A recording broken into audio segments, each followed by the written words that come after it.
Hello, everybody. My name is Joseph Lang, and I'll be going over Henry George. Henry George was a typesetter, American journalist, reformist, and political activist. Later, he became well known as a political economist. He was born in Philadelphia, Pennsylvania on September 2nd, 1839. He grew up in a lower middle class family and was the second of 10 children from his father, Richard George, and mother, Catherine George. When he was 15 years old, he left school so he'd be able to travel around the world. At first, he visited the countries India and Australia. Visiting these countries significantly left an impact on his perspective, and it is seen in his famous economic thoughts and ideas. George was mainly known for his book, Progress and Poverty, which became an all-time bestseller on economic theory and policy. The book electrified reformers and caused a worldwide movement for land reform and taxation. This opened a phenomenal career in radical politics for George. According to George, the definition of the problem is an increase of want with an increase of wealth. He claims that artificial scarcity results from the unequal dispensation of public lands, speculation, and concentration.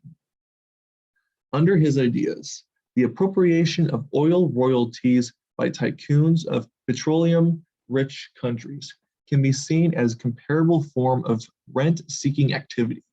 Natural resources are given freely by natural as opposed to the production of human labor or entrepreneurship. Thus, no single individual should be allowed to gain unearned revenue by monopolizing their own commons. This principle is the same as other minerals.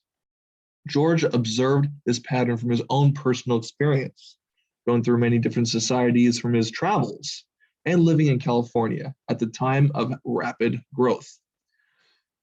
He noticed the construction of railroads in California was pushing up land value and rents faster than wages were rising. With this important observation, George decided to strongly propose a single tax on land, which is known as the land value tax. The land value tax was an ad valorem tax, where only the value of land itself is taxed. This, however, is not new, but it is based on David Ricardo's theory of rent. The difference is that George wanted the tax levied and unimproved land would be sufficient to support all government programs. George's idea of raising the land value tax on bare land, which would socialize rent without causing excess burden. He proposed to remove other taxes because he called them barriers of employment, commerce, and capital formation. With the higher land value tax and removal of other taxes, George claimed it would move and lubricate the land market as a whole, forcing full use of the land. Even though he was well known for replacing the other taxes with land value taxes, George formulated a comprehensive set of economic policies, such as being critical of restrictive patents and copyrights.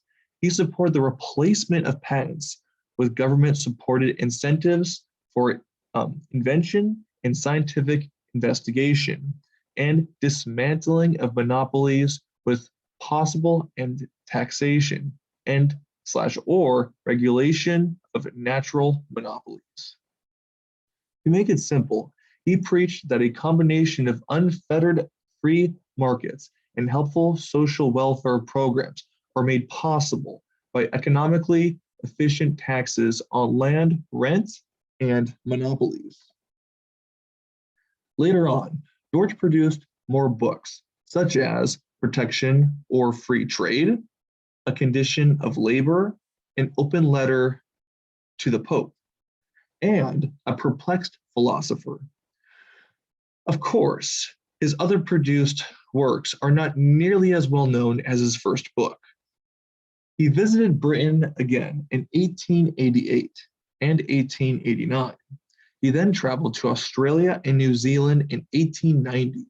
When he traveled, he was considered a great lecturer to the citizens of other countries. In 1897, he was running to be the mayor of New York City. Sadly, he suffered a stroke and passed away 4 days before the election. A massive amount of 100,000 people attended his funeral. It is seen that George's ideology is a blend of radicalism and conservatism. His legacy attracted many individuals in the United States and many other countries. However, his popularity declined by the 20th century. But some people still support his ideology, which is seen in small Georgist organizations so they can continue his legacy. That's all I have to say, and thank you for listening.